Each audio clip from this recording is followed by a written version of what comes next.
월요일부터 목요일까지 키움증권 신청한 전문가와 함께 시황 전략 체크하고 있습니다.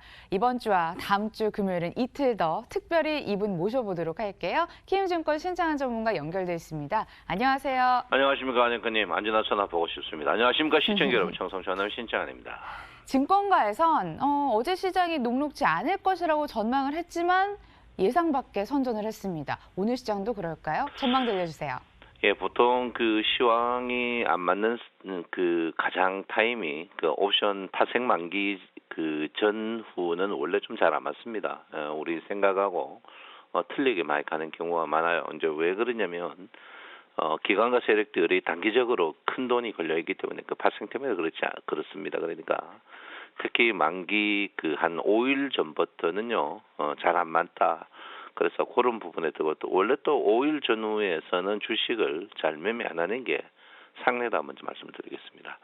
자, 우리나라 증시 코스피가 글로벌 시세가 뭐 글로벌이 신고가에 있는데 우리나라는 안 떴어요. 안 떴는데도 변동사항이 없습니다. 변동사항이 없고. 근데 이제 코스닥이 최근에 글로벌 시세에 비해서 치고 나가고 있습니다. 글로벌에 비해서 6% 정도 더 상승하고 있다. 그렇게 보시면 되고요.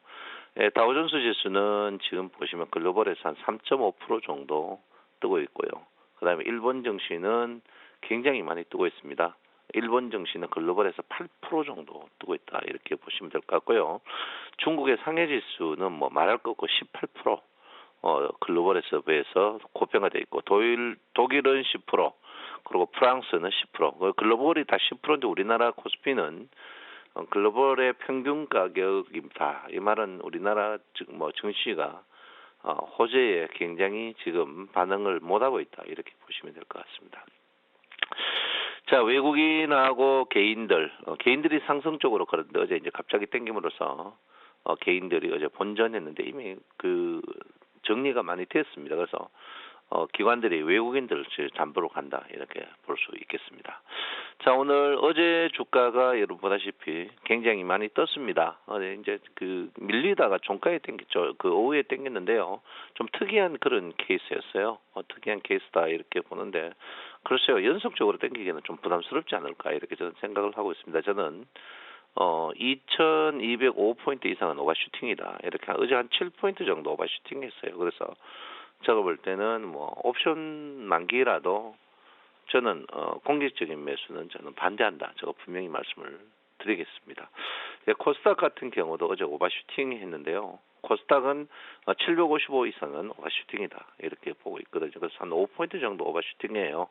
그래서 어제 마이너스에서 플러스 어제 그 하루 분봉을 보면 한마디로 기가 찬 그런 하루입니다. 그래서 그 전날 여러분 보다시피 이 자리였거든요. 2005에서 어제 여러분 보다시피 엄청 많이 하락시켰다가 또 반등을 시켰습니다. 반등시켰는데 어제 여러분 보다시피 외국인들의 매수가 굉장히 프로그램 매수가 굉장히 많이 들어왔다 이렇게 볼 수 있습니다. 그래서 방어하는 모양이 뚜렷하게 있어요. 그래서 외국인들이 지금 옵션 때문에 파생 때문에 그런 영향이 아니었나 이렇게 저는 생각을 하고 있었는데 어쨌든 파생이다 이렇게 볼 수 있습니다. 자, 어쨌든 간 어제 61일평에 강력한 지지인데 전한 변함이 없습니다. 61일평 하방이 탈할 것으로 저는 생각하고 있고요. 어쨌든 뭐 지금 61일평 지지가 탄탄합니다. 탄탄한데 이제 11일평이 60일 데드크로스를 언제 내느냐에 따라서 그 부분이다 이렇게 보는데 제가 볼 때는 이제 11일평의 관건입니다. 그래서 지금 60일이니까 11일평 지금 10일이 역배열이고요. 60일은 20일과 정배열입니다. 그래서 다 정배열인데 60일 이후에 전후에서 저는 하방 이탈할 것이다 이렇게 보고 있기 때문에 뭐 추가적으로 우리가 바람이 있다면 이제 여기서 헤드앤숄더가 나오는 게 가장 현명한 그런 부분인데 저는 조금 안 좋게 보고 있습니다. 솔직히 특히 5월은 특히 5월 5, 6, 7월 한 3개월 정도는 특히 6월까지는 안 좋게 보고 있는 그런 부분이다 이렇게 제가 말씀을 드리겠고요. 어쨌든 간 코스피 자체가 어쨌든 뭐 괜찮습니다. 괜찮은데 중요한 거는 코스피도 슬로만 시켜야 된다는 사실이죠.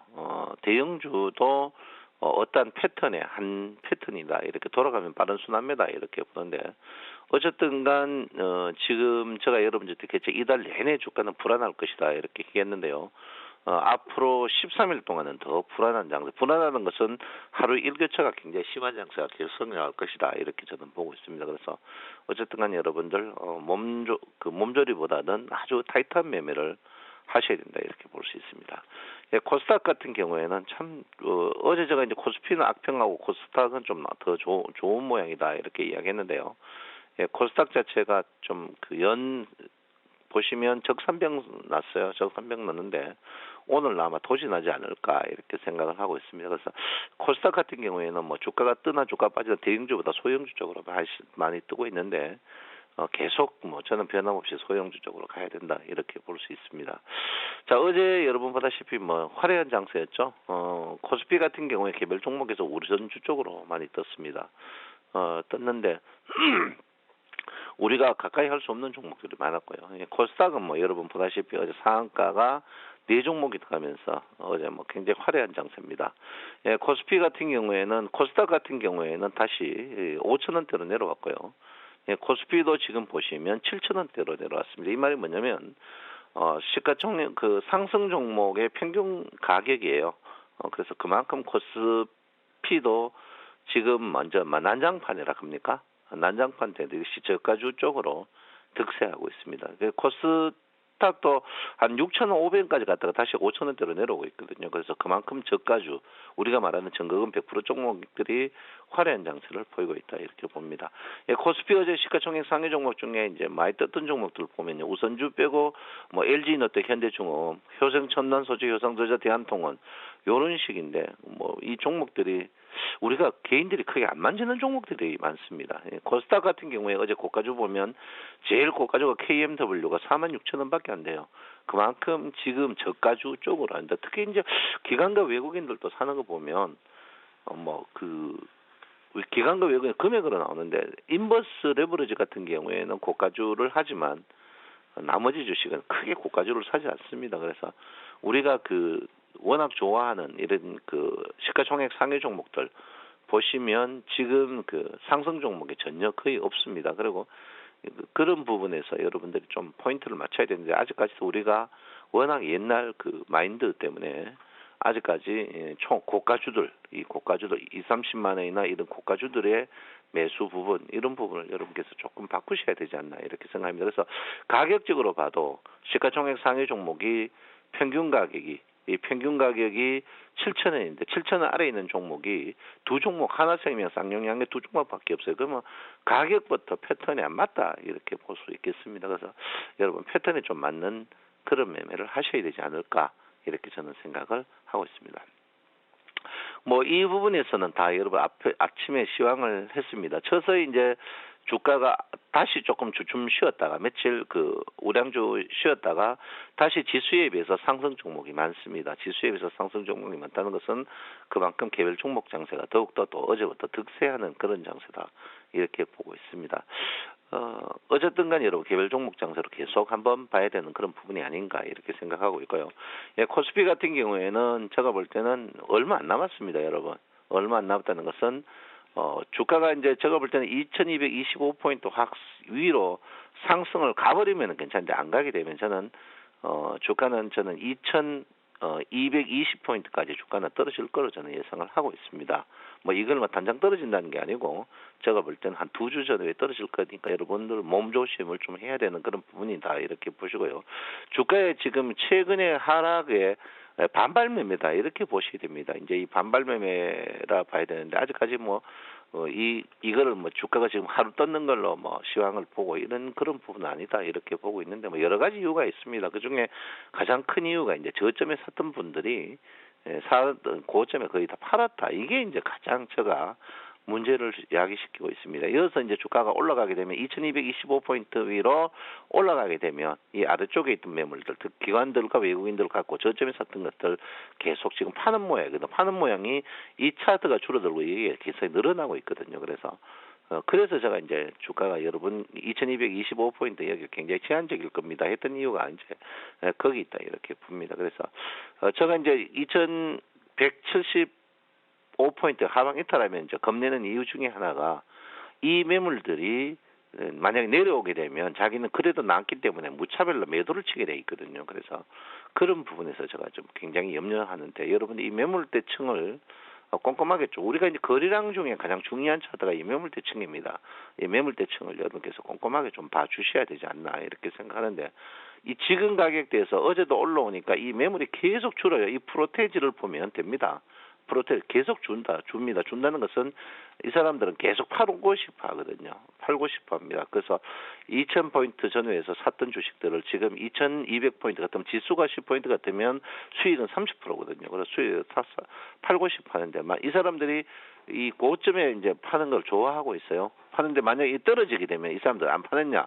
그러면 이 사람들도 투매에 나서게 돼 있습니다. 그래서 2225포인트, 그래서 지금 현재 2175포인트에서 2225포인트 이 부분에서 굉장히 좀 중요한 그런 부분이 아닌가 이렇게 생각을 하고 있습니다. 그래서 그런 부분을 여러분께서 꼼꼼하게 한번 봐줘야 됩니다. 자, 지금 우리가 이제 선물의 평균 가격이 나와요.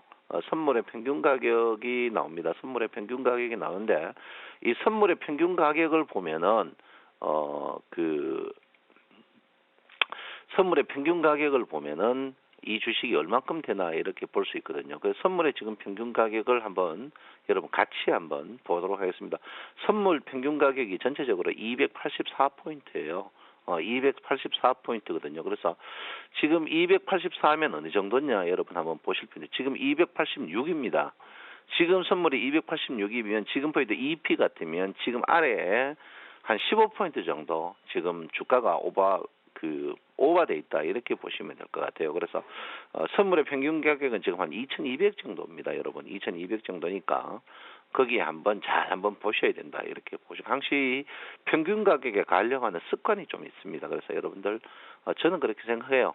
이번 만기 다음 주 목요일까지는 여러분 아주 천천히 신중할 필요가 있는 그런 부분이라고 특히 여러분도 아셔야 됩니다. 주식하시는 분들은 항시 두 번째 주 목요일 전후가 주가가 태풍의 눈이라는 것을 아시고 그때는 항시 자중하고 현명한 판단이 필요하다 이렇게 봅니다. 여러분 어린이날 겸해서 어버이날 연휴입니다. 부모님들 많이 찾아가실 것 같은데요. 이럴 때 부디 안 먹는 건강식품 갖다 주지 마시고 뭐니 해도 어른들이 현찰이 제일 중요하다 이렇게 말씀을 드리겠습니다. 여러분 잘 연휴 보내시고 내보고 싶더라도 허벅지에 바늘을 꼭꼭 찌르면서 다음 주 화요일 보겠습니다. 감사합니다. 청성천놈 신창환입니다. 5, 6, 7 어려운 시장을 예상을 하셨고요. 앞서 이진우 소장께서도 인버스 투자 이야기를 꺼낸 상황입니다. 여러분들 타이트한 투자 계속 하셔야 될 것 같습니다. 키움증권 신창환 전문가와 함께했네요. 고맙습니다. 감사합니다.